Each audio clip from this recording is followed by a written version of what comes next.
167,000.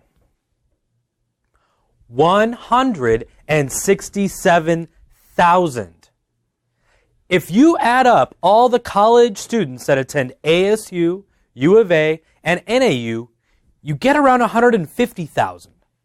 So imagine if all of those students in unison all took the same day of school off at the same time. On a random Wednesday, if you walked into any one of these three campuses and there was no one there, nobody in the Union, no one walking across the quad, just empty. Creepy, isn't it? No sounds of laughter or talking about what happened the night before. No one running to grab lunch in the Union before class. Quite the unsettling picture. 167,000. 167,000 students every day refuse to attend school all across the country because of the fear of being bullied. This number comes from the National Education Association. Bullying has become a buzzword, a word that schools, parents, and even kids throw around. But what does it mean? This word that we keep throwing out there whenever there's an altercation.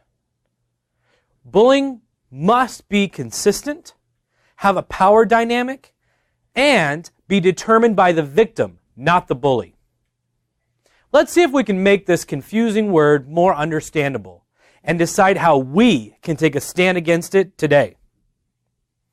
I taught high school for over a decade, and I'd have students come up to me and tell me, "He called me a jerk. That's bullying." Over and over again, I'd have to reteach them that does not qualify as bullying.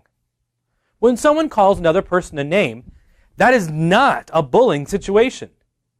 The definition the U.S. government uses is when someone uses superior strength or influence to intimidate someone, typically to force him or her to do what that one wants. That definition doesn't really sound like someone who just calls someone a name, does it? It's more layered than that. If someone is being forced to do something or is continually being intimidated by name calling, that's much, much closer to the definition of bullying. However, this isn't something that we talk about in schools or with families. So when schools state that their campus has a zero tolerance policy, it's no wonder that we have no clue what that means. So we know it needs to be consistent. But next, let's look at the fact that we also need to have a power dynamic. Imagine Chris Stevens. He was the best-looking middle schooler at Sun Valley. He was tall and in shape. He was good at tetherball. The girls all had crushes on him, and all the guys wanted to be like him. He walked around the schoolyard and had 5 of his friends just following him around, waiting for him to nod or give them an idea of something they should do to pass the time. Now Chris, he walks by Todd and tells all of his friends to start calling Todd a gorilla.